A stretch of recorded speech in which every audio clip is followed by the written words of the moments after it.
Ndavuga amagambo magufi cyane. I'm going to be very brief.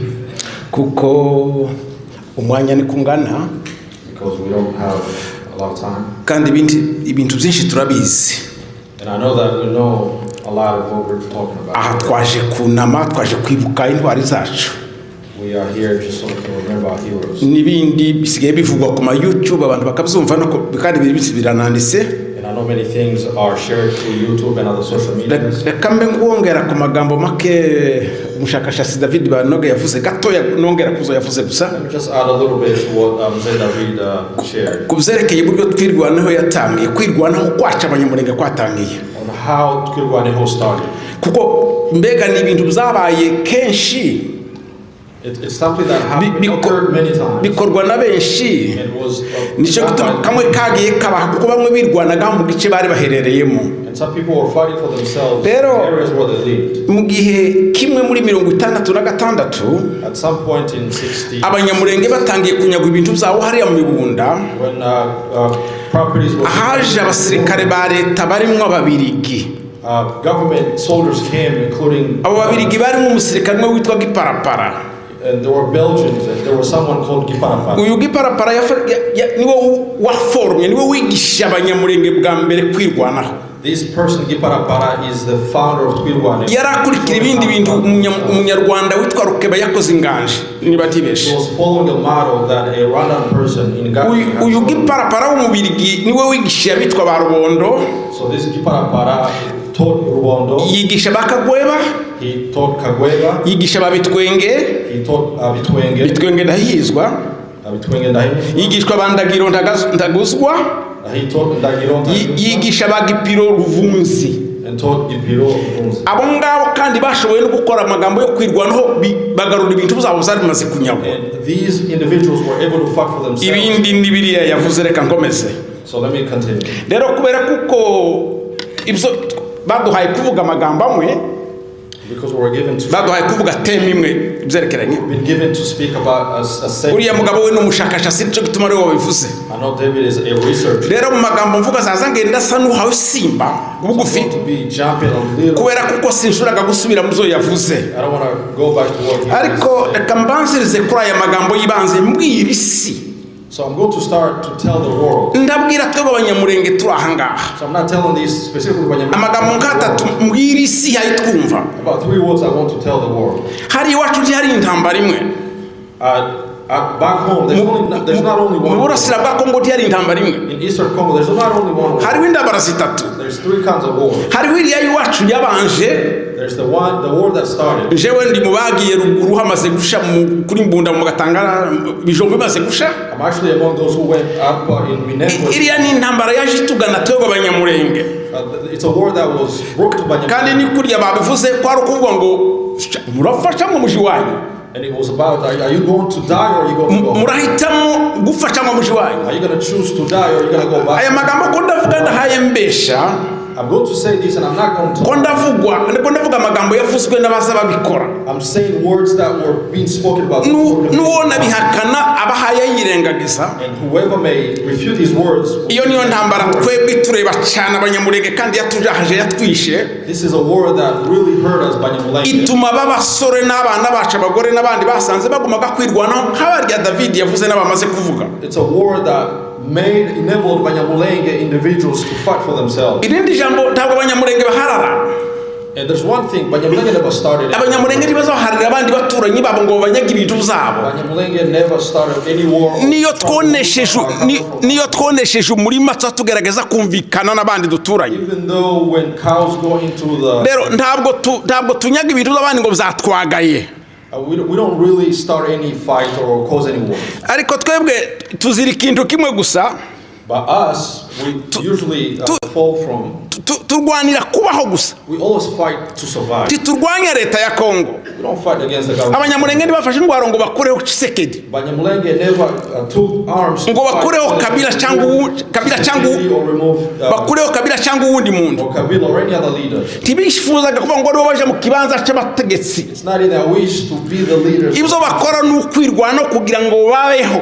All they do is to fight so they can survive. hariho ingorane nyinshi muri Kongo cyangwa muri Afrika, There's so many issues in Africa. ariko turi ubwoko bumwe bwihariye kuvuga ngo reka turwande kubaho kuishi. Sinzi ko ndabura uko mbivuga ngo mbeho ndeke gupfa mbeho. It's very difficult to even nta yindi nyungu duteze inyuma y'ibyo. we don't seek any other interest. Abanyamulenge barashaka gusa ngo babeho. Banyamulenge only fight so they can survive. Iyo nuko barashaka ngo babeho nk'abandi bantu bahumeke. They just want to live. Abaragira baragire, Those who have abahinga bahinge, take care of them. Those who abaja ku ishuri baje ku ishuri, go to school, abakora amakwe bayakore. those who get married may do that in peace. Nico Abanyamulenge baharanira. That's what Banyamulenge are fighting. Cyonyine gusa. Ariko isi zitwita ngo turi abantu bakomeye kandi tworoshe. But the world has been labeling us as niba ibintu mwerekanye hanga mukerekana abasore bacu bambaye neza b'abasirikare, hari abasirikare batwirwaneho. And some of the images that we've seen, you may think that we're armed. Sinakuriya bameze kuko bambaye amahuza acafuye atameze kuriya. The pictures might be showing it very well, but that's isi yo ifata Abanyamulenge kuko ari abantu bakomeye, and the world today is considering Banyamulenge ndetse ikabahindura kuko ari abicanyi bica abandi abica yandi mwoko. and the world is labeling Banyamulenge as killers who are killing other tribes. Reka hariko ndaje gutinda, reka mbaheze umufano umugabo umwe wambwiye ejo bundi hano muri Amerika. Let me give you an example of a man who shared the word. Bari bafashe umuntu w'umunyamulenge ukunyine babagenda bafata ngo abantu badafite impapuro basijane babasubiza iyo baja. And Munyamulenge was arrested here in America about to be deported. Nuko rero baja kubwira umuloya, And they approached the lawyer. aya n'amagambo yabaye hari ya Texas. This happened in Texas. Ngo bashike babwira umuloya bati umuntu wacu bagiye kumusubiza kandi n'umunyamulenge nasubira muri Kongo baramwica. And other Banyamulenge told the lawyer, hey, if this person is wa mugabo w'umuloya ati umunyamulenge naje muri Kongo baramwica. and the lawyer was asking if this Munyamulenge konza mburanira abandi banyekongo ibihumbi hano batsinze ndetse abajije babahaye kuba hano bahunga Abanyamulenge muri Kongo. So what are you saying? Because I know a lot of people who fled Congo. Ayo magambo nayabwiwe n'umunyamulenge byabaye mu mayinga biratambutse. This was said. Umve rero uburyo ibintu zabaye inverse zaracuriswe. Things have been put in inverse. Kwebwe abishwa nitwe twahinduwe abicanyi. Us who are being killed have been turned into killers. Nuko niko isi idufashe. That is how the world. Nano muri Amerika hariho abashakashatsi bakomeye b'abari mu university. Even the researchers at universities. Baduhinduye babi. They've converted us into. Ngo nitwe tukorera abandi babi kuruta ibyo badukorera. And they know that Banyamulenge are the one being the problem and killing. Ayo namagambo ico kintu nakibeshuje rwose. So let me say that this is. Twebwe nitwe ba victime. We are the victim. Ariko nitwe bitwa ba buro. Twebwe abishanyi. We're being labeled or we're being. Ico kintu nakibeshuje. So I want. Ayo namagambo nabwira gisi. I'm telling this to the world. Kabaza ngo ese nkurikiza umuntu watwisize n'Abanyamulenge yagize nabi. So I'm asking who the person who called us Banyamulenge, did he do a bad thing? Ese umuntu wazanye groupement ya bijombo yagize nabi. Did the person who started the group bijombo? Umuntu wazanye izina ry'Abanyamulenge yadukoreye ikintu ciza gitangaje. The person who named us Banyamulenge did a wonderful thing. Kuko cyaduhesheje identité. Because it gave us an identity. N'abarwanya izina ry'Abanyamulenge kugira ngo mureke kugira droit au sol, mureke kugira iwanyu. Even those who are fighting against you is because they don't want you to have a land. Bakwime kubaho. They want to prevent you from. Kandi rero banakwicuza ari umuntu uri mu kirere utagira iwanyu. And they want you to just be a person who's. Ariko umuntu wazanye rino zina ry'umunyamulenge yagize neza kutwita Abanyamulenge. But the person who called us Banyamulenge. Kandi koko rero turi Abanyamulenge turabyemera kandi twarabikunze twaranabyakiriye. Indeed we are Banyamulenge. Ariko ga rero umuntu rero watwise rino zina ry'Abanyamulenge. The person who called us Banyamulenge. Reko na hambere twigeze no kubavuga ngo ese ninde wari banjije bamwe ngo ni gisara abandi ngo ni kabarura abandi ngo ni bande. I know some people wonder. Uwo muntu yakije umuriro rero. The person, it's like umuntu watwikise n'Umunyamulenge yakije umuriro. It's like he started a fire. Umuriro twika. A fire that burns. Kuko kibiri mu kintu kimwe bazabatuziza abandi. Because this is one of the reasons. Rero niba ukomoka mu muntu witwisa Abanyamulenge. If you come from haguruka urwana intambara kuko umuriro uri muri barya bawakije wewe. You stand up to fight because you're among the people. Igituma batwimaga groupement mu bijombo. The reason why they were being refused. Kwari kugira ngo tureke kwerekana ko nako dufite kutume turi Abanyamulenge tugira iwacu. Those who were against it, they didn't want us to have a land. Umuntu rero wazanye groupement mu bijombo yagize nabi. So the person who started the groupement bijombo. Ariko zaratwikishije. But that has been one of the reasons that nyamara nk'uko sinzi uwabivuze ndagira ngo ni Apotre Gitwaza, I don't know who said it, but I think isi ntizaguheza ikintu cya politike ku buntu. The world will never hand you. Twebwe niko maze kuvuga ndi duha turwanira ngo tuje gukuraho ubutegetsi buhari. Jamais. We're not going to fight against regime. Ariko rero ntibazemera ko tunagira ni wacu.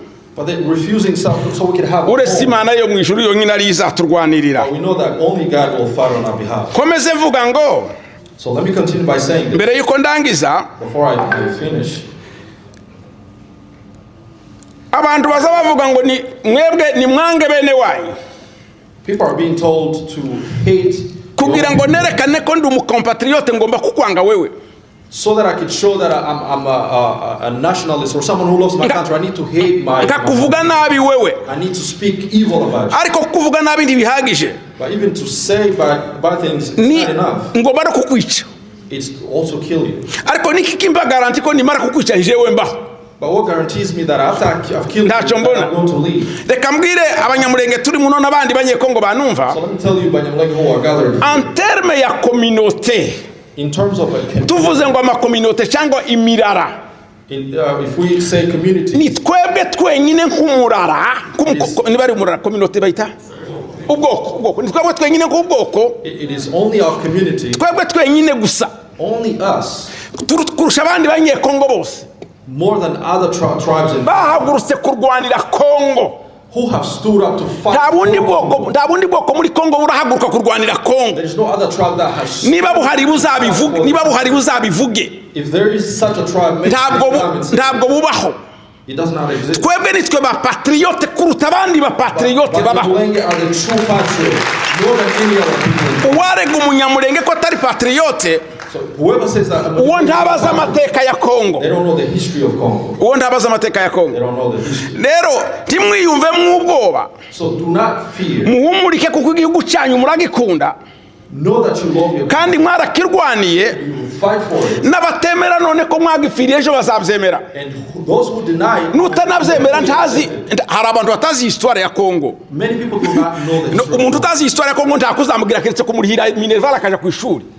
There's nothing we can do other than say. Rero mahoro yamutuma akaja kwiga akagaruka akabona kumenya ibintu. Mahoro can send him to school. Twebwe muri communauté zose zibaho za Kongo. Among all the communities in Congo. Kuko ndongera kuzo Chercher Banoge yavuze. Because I'm adding to what Mzee Banoge said. Twe bambere barwaniye Kongo. We are the first to fight for the country. Kandi bizo bintu Imana ntiyabyibagiwe. And God will never forget. Imana irabikunda. God loves it. Murakagira Imana. We've tried to mobilize even doctors to go to Minembwe. They were targeted and killed on their way. Humanitarian aid, trunks, anything that could get to Minembwe was destroyed on its way to Minembwe.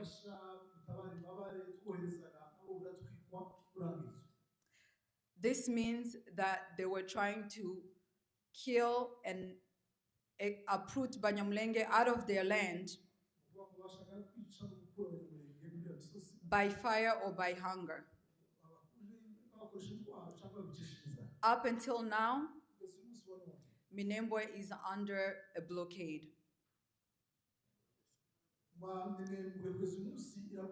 It means Banyamulenge cannot trade with other local tribes,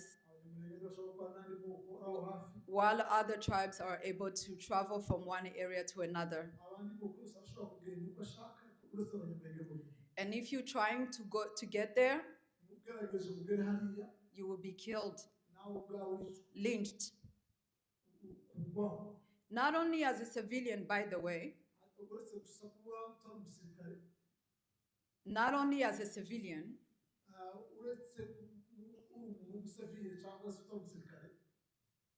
even if you are an armed serviceman, the fact that you're Munyamulenge, you'll be taken out of the car, lynched. These things have happened over the course of the 8 years of this struggle. And so, what I'm saying is that Banyamulenge have been abandoned. For many, many years, this is the third generation, like I said, but we have refused to surrender. And that's what he said, that we will defend ourselves until the very last drop of blood. And we are so grateful for everyone who has stood with Banyamulenge and the whole plateau so that they do not surrender. Reka nshimira Abanyamulenge cyane. They babaye abatabazi mu buryo bwose. Mu gihe abantu ko niko bigenda. Mbabwiriza kirazira zitatu nakuye muri Bibiliya, hanyuma mbabwira icyo ngomba kubabwira. Kirazira ya mbere, kirazira Bibiliya ivuga, kirazira kwanga ubwoko bwawe. Kirazira kwanga ubwoko bwawe ukabugambanira. Kirazira kuriza, gutera amarira ahahambye amagufwa y'abasogokuru wawe. Kirazira kuriza ubutaka sogokuru wawe ahambyemo. Kirazira.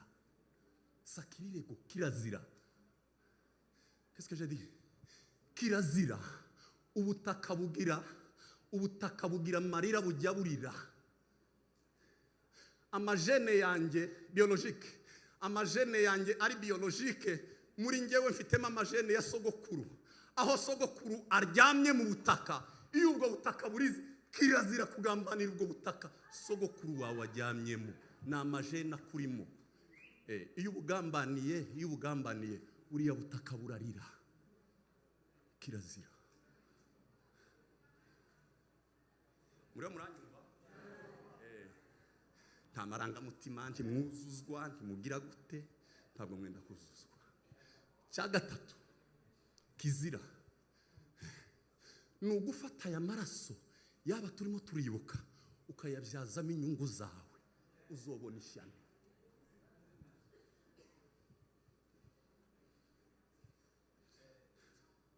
Shano kuri wowe umunsi wafata amaraso yaba turimo aba bari abana na kariya gahinda ugafata ariya maraso ukayagusaba inyungu zawe. Wewe kirazira. Ni kirazira. C'est très maudit. Gufata amaraso nk'aya arimo arameneka ngo uyavunjemo inyungu zawe ku giti cyawe. Ni kirazira.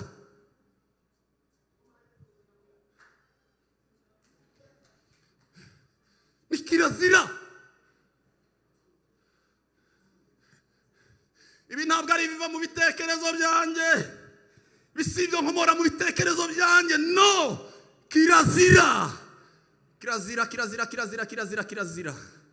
Kagahinda kaba ababyeyi, aya mabere bakungusa ababyeyi, agakufata amabere agakunguta amaraso y'abana bashize, wamara ugafata ayo maraso ukayabyazamo inyungu zawe ku giti cyawe. Kirazira. Kirazira. Tujya tugera mu mahanga tugatekereza ko kuza mu mahanga c'est fini, mais ce n'est pas fini. Ntabwo ari byo. Kuzino. Amen. Nuko yanganaga naje simfite nyinshi.